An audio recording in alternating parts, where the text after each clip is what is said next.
Bom, o conteúdo então da aula hoje é o tópico 1 do capítulo de Gitman. Então a gente vai pegar os slides do Gitman, daquela 10ª edição, que é a que mais tem na biblioteca, né? Esse slide foi baseado naquele conteúdo, naquele material, e aí que é interessante a gente começar a trabalhar aqui, né? Os conceitos que vão envolver os tópicos dentro desse capítulo. E aí, obviamente, a gente vai discorrer com relação a cada conteúdo daqueles que vocês estudaram durante essas semanas iniciais aqui desse conteúdo. Então, a gente vai esgotar tudo que a gente pode aqui e depois a gente vai dar prosseguimento nos próximos capítulos aí para finalizar o bimestre, né? Papel e ambiente da administração financeira. A primeira coisa que a gente vê em administração financeira, então, é o papel e ambiente de atuação, né? Bom, o papel da administração financeira ela vai perpassar por dois grandes cenários, né? Não tem como falar da administração financeira se a gente falar o que acontece fora da empresa, o que acontece dentro da empresa. Então, administrar uma empresa é saber exatamente o que acontece nessa relação dos fatos que a gente tem condições de controlar, que são os microeconômicos, e aqueles que a gente tem que ficar sempre atento, né? E aí administrar de uma forma, né, a se enquadrar dentro dos fatores que são externos à empresa, que a gente chama de macroeconômicos. Os microeconômicos a gente consegue controlar. Por exemplo, faltou dinheiro no caixa, eu vou num banco, pego dinheiro emprestado, eu vou em alguma fonte de crédito, pego dinheiro emprestado e supro a necessidade da empresa, controlando essa adversidade, né?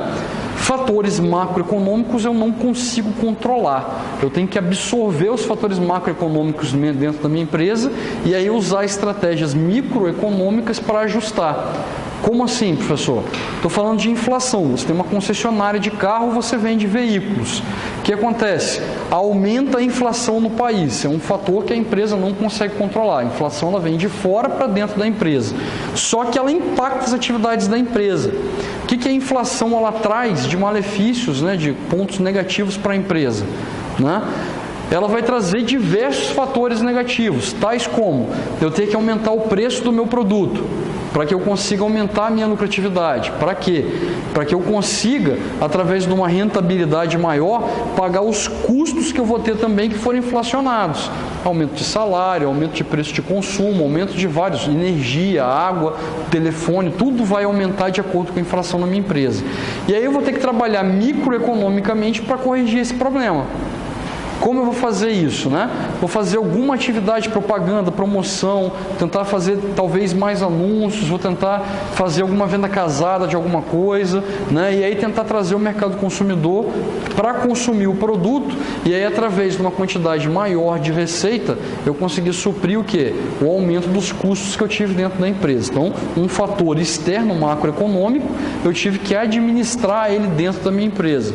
Um fator microeconômico, aí eu já faço a administração sem impacto macroeconômico, então interno a gente resolve ali dentro, ok? São os dois cenários possíveis que a gente tem, né, envolvendo a administração financeira. Então a gente sempre vai estar de olho, né, na sardinha e no gato, porque, né, a gente não sabe, né, o que eu posso controlar e o fator que eu não posso controlar, ok?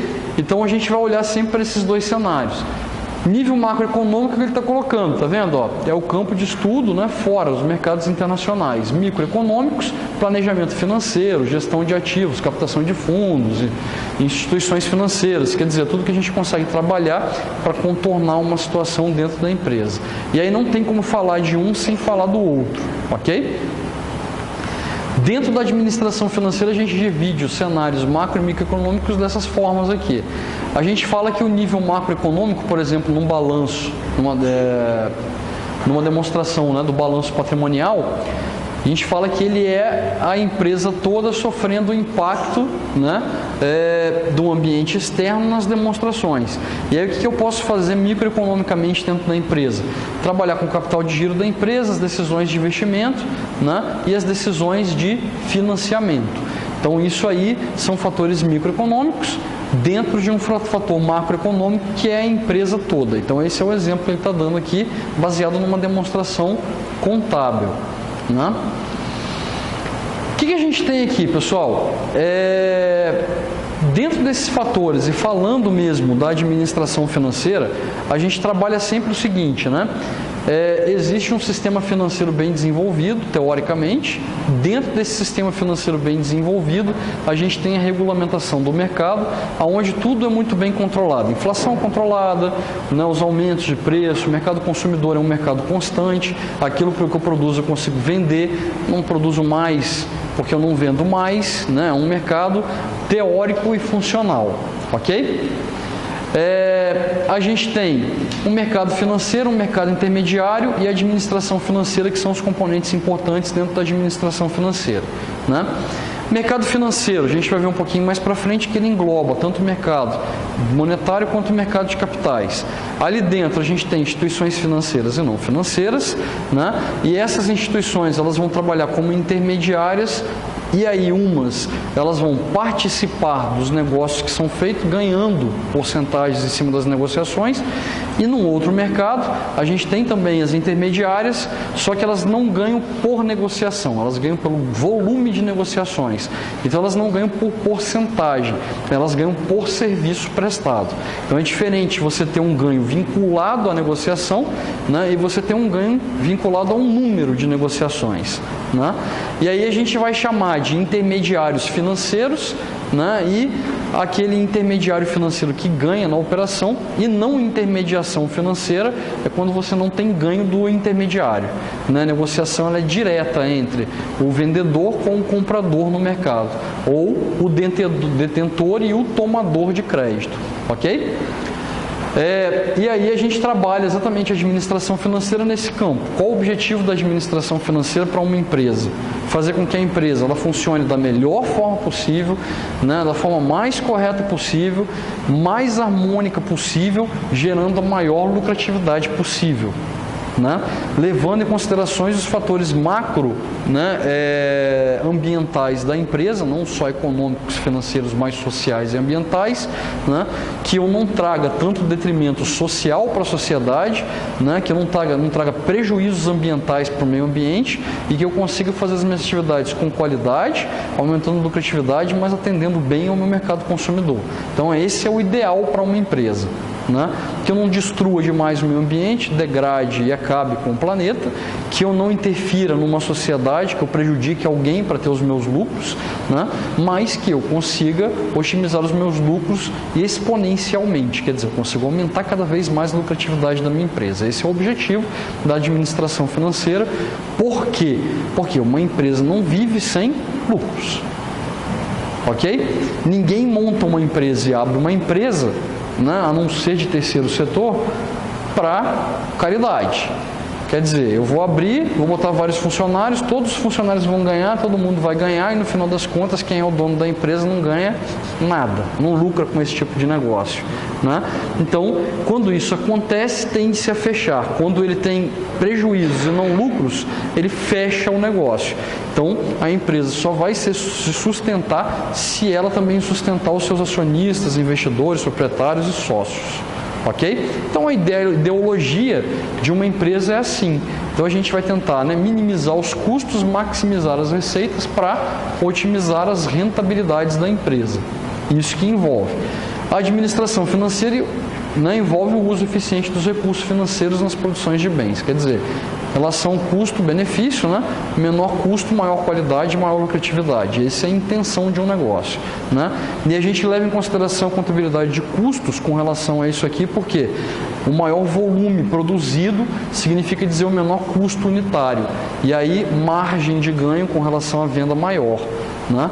A diferenciação de uma empresa muito grande para uma empresa muito pequena, onde o custo vai ser muito maior do que uma empresa grande. Ok? Onde eu boto isso, por exemplo, o cara está aqui embaixo vendendo hambúrguer e tem um McDonald's dentro do shopping. Né? Por que o McDonald's ele lucra muito mais do que o cara que vende hambúrguer aqui? Que é a quantidade de carne que eles compram, a quantidade de pão, a quantidade de insumos que o McDonald's compra, né, para distribuir entre as lojas franqueadas é imensamente menor do que um cara que vai comprar carne no mercado e hambúrguer no mercado em quantidades muito menores. Então, por exemplo, um custo de um hambúrguer para o McDonald's é R$1,50, né? Ou até menos o custo de um único hambúrguer, enquanto o cara aqui embaixo, o custo dele vai ser aproximadamente R$2, R$3 só para ele produzir um uma unidade, né, teoricamente falando. Então a lucratividade lá é muito maior do que a lucratividade aqui por unidade vendida, ok? E aí essa é a ideia de eficiência de mercado, eficiência de produção, né? Você produz mais se tiver mercado consumidor, reduzindo custos. E a ideia é essa. Serviços, aí a gente está falando de serviços financeiros, que são todos os serviços que envolvem recursos financeiros, desde assessorias e produtos financeiros a indivíduos quanto a empresas e governos, sendo a oportunidade do negócio imensa com relação ao que pode ser feito, né, entre as relações, né, entre o administrador financeiro e outras, né, entidades físicas, né, ou jurídicas. Então, quer dizer, qualquer serviço que você preste que tende, né, a melhorar ou otimizar a gestão dos recursos financeiros de uma pessoa física ou jurídica ou uma entidade governamental ou até não governamental de terceiro setor, supostamente é o que você tem de oportunidade de mercado. Então tudo que envolve negociações, né, em recursos são oportunidades. E aí as oportunidades de carreira, eles botam algumas aqui como exemplo. Normalmente, trabalhos em bancos, planejamentos financeiros para pessoas físicas, investimentos, imóveis, seguros, né, assessorias e consultorias para pessoas jurídicas, gestão dos recursos financeiros de pessoa jurídica. E aí você vai entre N fatores, né, assessorias de investimentos, gestão de carteiras, gestão de recursos, tudo isso está trabalhando dentro de bancos também, né, instituições monetárias, e aí bancárias ou não bancárias, né, monetárias e não monetárias, que envolvem a utilização de recursos financeiros em negociações. Todas elas são oportunidades. A gente já falou de várias aqui em várias outras aulas, né, e esse mercado ele é um mercado pouco explorado pelo administrador financeiro. Nem todo mundo que faz administração gosta de trabalhar com cálculos e finanças, né? Mas é um dos mercados mais lucrativos que existe, né? E com maior remuneração dentro da administração. E por que não, né? A profissão do administrador financeiro, como dono e proprietário de uma empresa, ela é imensamente maior em salários do que qualquer outra profissão que existe no mercado. Por quê? Todas as outras profissões, eles são subordinados a empresas. E o administrador é o que abre a empresa, toca o negócio e gerencia o negócio. Então, a gente fala que, né, os mais ricos e milionários, bilionários ou o que for no mundo, eles são supostamente administradores. Por quê? Indiferente de ter um diploma ou não, ele faz a gestão dos recursos financeiros e assume o papel de administração. Ok? Então, é a profissão que mais remunera, né, e é a profissão que se tem os maiores ganhos. Mas depende muito do profissional que vai atuar. Ok? E o que ele busca com relação à profissão dele. É diferente, um médico ele abre uma clínica, beleza, mas normalmente ele está vinculado a convênios, os grandes convênios, tem administradores para gerenciar as carteiras de cliente, e aí quer dizer, ele está subjugado de acordo com a quantidade de clientes que tem aquele convênio, aquele plano de saúde, né? Então você pega aí, por exemplo, Unimed, São Bernardo, Bradesco, são vários os convênios, né? Você pode ver que a maioria dos médicos eles estão vinculados aos convênios. Quer dizer, a remuneração dele baseia-se primeiro numa remuneração de quem está gerenciando os convênios. Então, quem está gerenciando o convênio está ganhando muito mais do que um médico que está ali operacionalizando o serviço. A gente quer, o médico é a melhor profissão. Não, não é, meu amigo. Advogado é a melhor profissão. Não, se não tiver empresas, né, para você advogar e você julgar os processos, né, então não existe a profissão do advogado. Beleza? Então, quer dizer, tudo está subjugado a um CNPJ e a um CPF. Tudo que tem CNPJ e CPF tem dinheiro envolvido. E aí você só tira dinheiro de alguém que tem dinheiro. Beleza? Então se alguém falar, não, porque essa profissão que você escolheu não presta, você fala, você só tem um emprego porque tem alguém te dando emprego. E aí quem está te dando emprego que está ganhando dinheiro. Beleza? Essa é a ideia. Grande justificativa, né? Bom, aí a gente vai falar aqui, obviamente, né, que a administração financeira hoje ela está envolvendo muito mais um mercado globalizado, né, do que antigamente. Antigamente o nosso macro mercado econômico só era o Brasil, então a gente fazia as negociações internas e tudo que a gente fazia, né, externamente demorava muito tempo para a gente ter o retorno de forma interna, né? E há muito tempo atrás, depois da década de 90, com o governo do Fernando Henrique, abrindo as portas para internacionalização dos produtos, dos serviços, né, com o advento da internet, que acelerou muito a comunicação, isso tudo fez com que o mercado ficasse mais globalizado. Então, qualquer coisa que aconteça, por exemplo, em qualquer país muito forte, desenvolvido no mundo, rapidamente ele interfere nos diversos mercados do mundo. Então, por exemplo, tem uma crise na China, o resto do mundo todo vai entrar em crise. Tem uma crise nos Estados Unidos, o resto do mundo todo entra em crise, né? Isso é efeito da globalização. Se os mercados não fossem globalizados, não existisse, né, as multinacionais, né, esse mercado provavelmente não teria impacto na relação entre os mercados. Por exemplo, hoje a gente tem muito investimento externo no Brasil e a quantidade de dinheiro que é investida fora do Brasil, no Brasil, né, às vezes é maior do que a quantidade de dinheiro que a gente investe no próprio país. Falo isso para vocês, por exemplo, no mercado de capitais. 70% a 75% do dinheiro investido no capital de capitais brasileiro, ele é estrangeiro.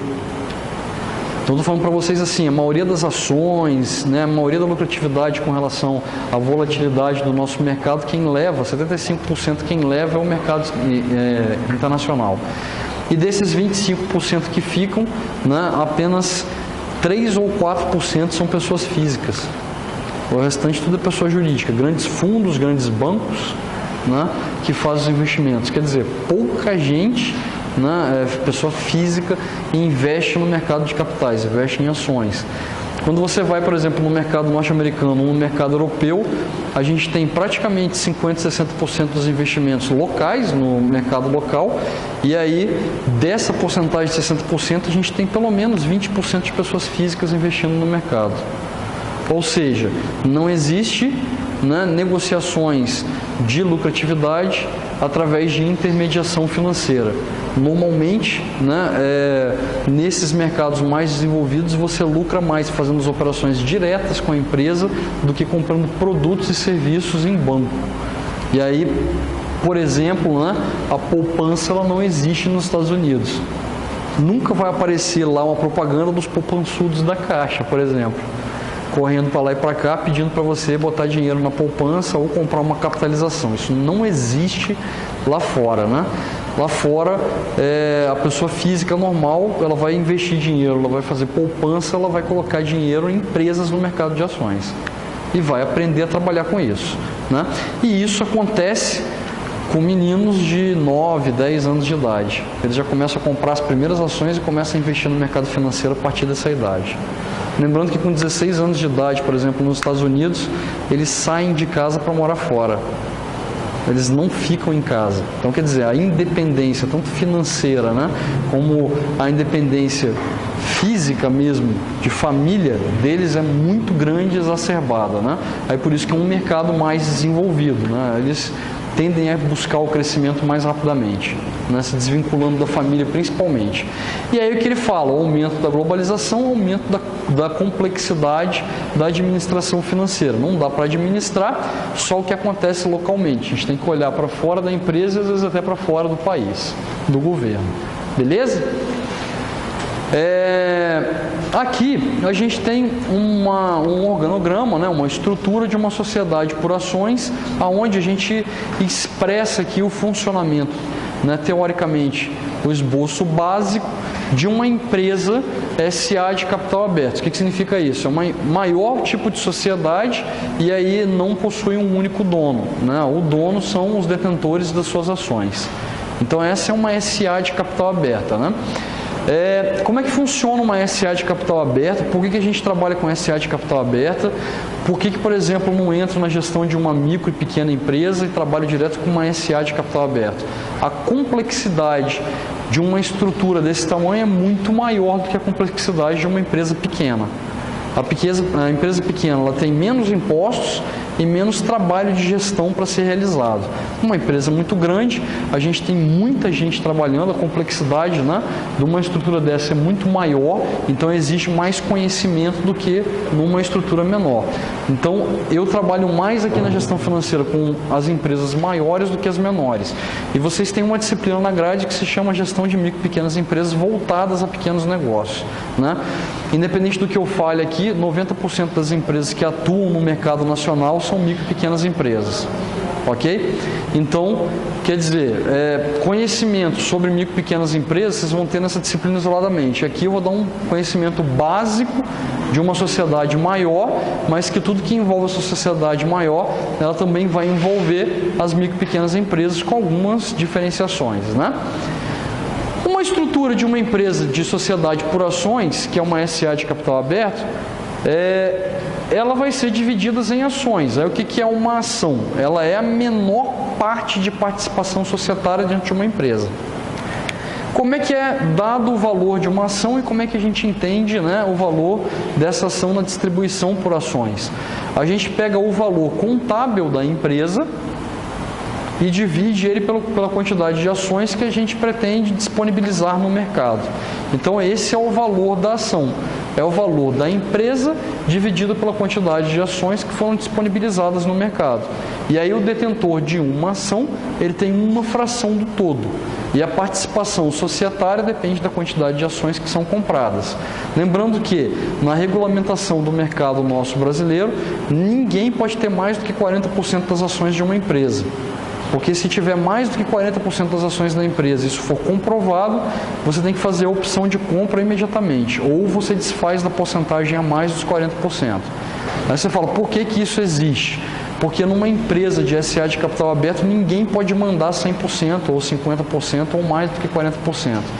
Por quê? Porque senão ele vai fazer com que a empresa funcione ao seu único favor em detrimento aos demais acionistas. Vou só dar um exemplo disso. A Petrobras. Né? A Petrobras hoje para a gente é o maior exemplo de tudo.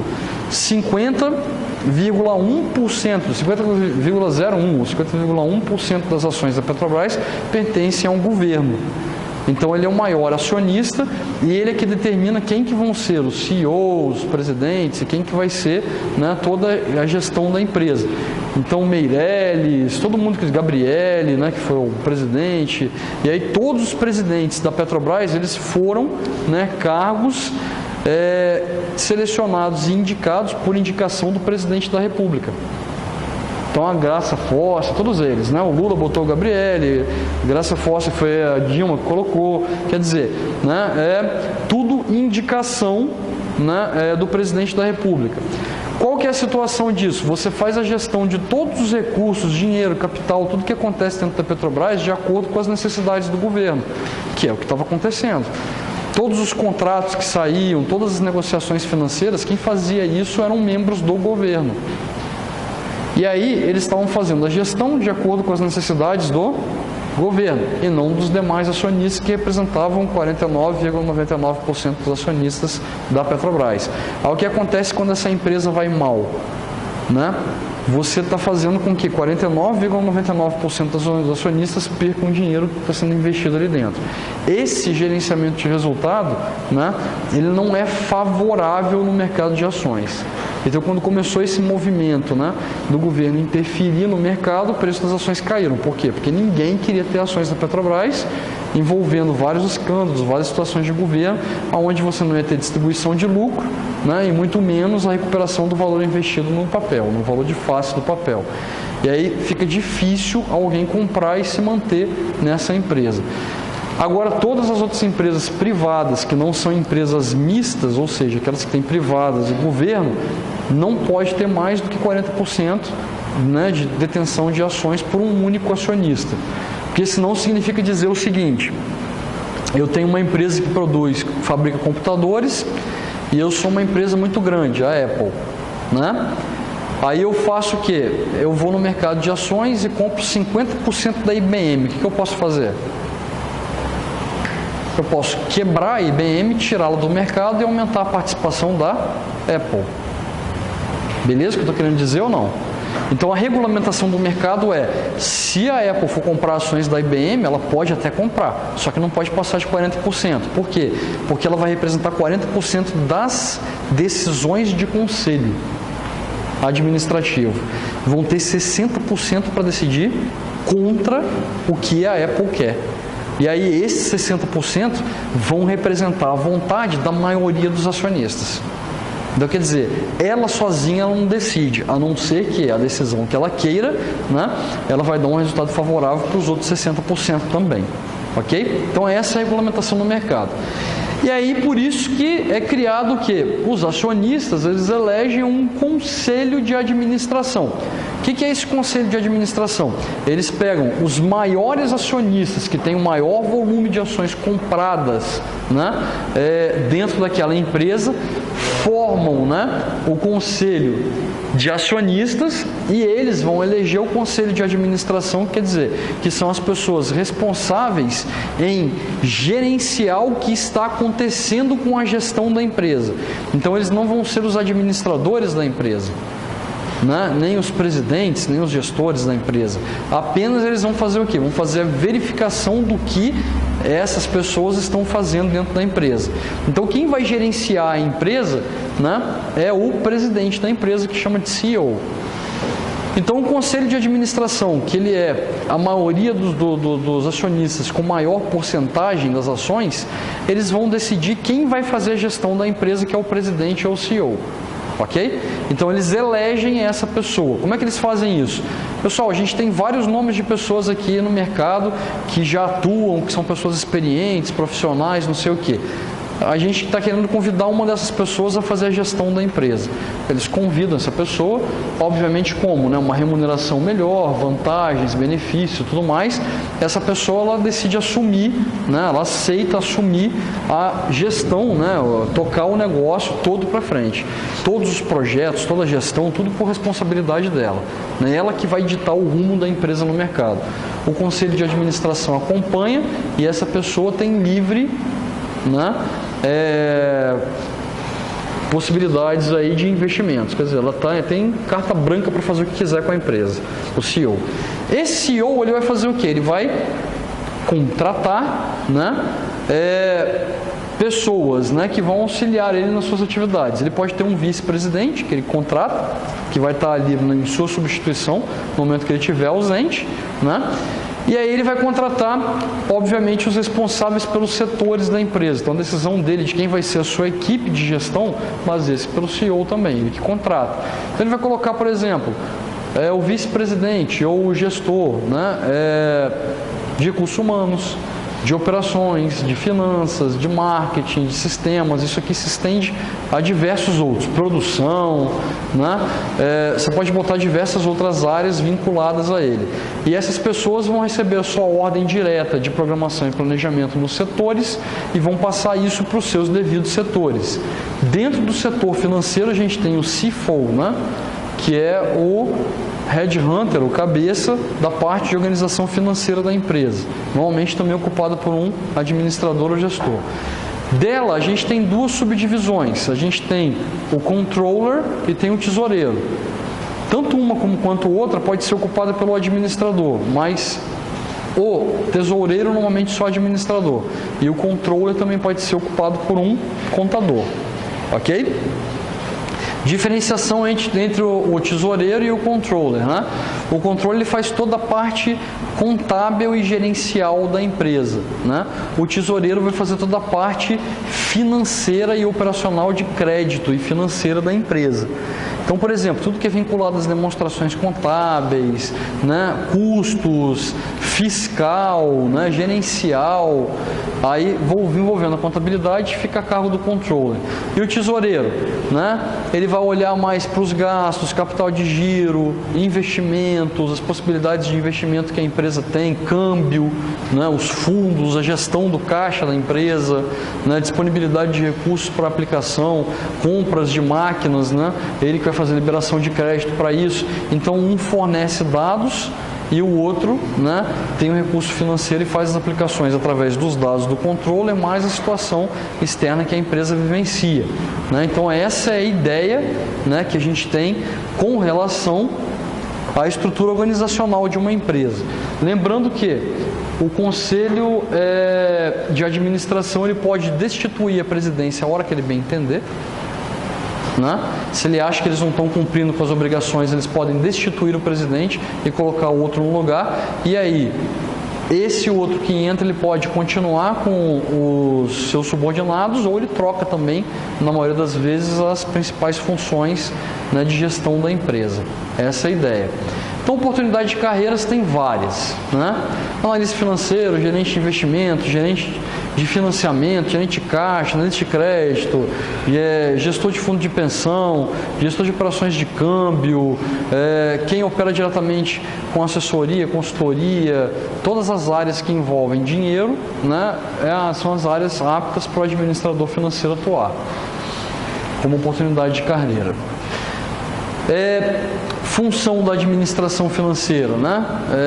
Aí depende do tamanho da empresa. Numa empresa muito pequena, normalmente o administrador ele vai juntar várias funções dessa.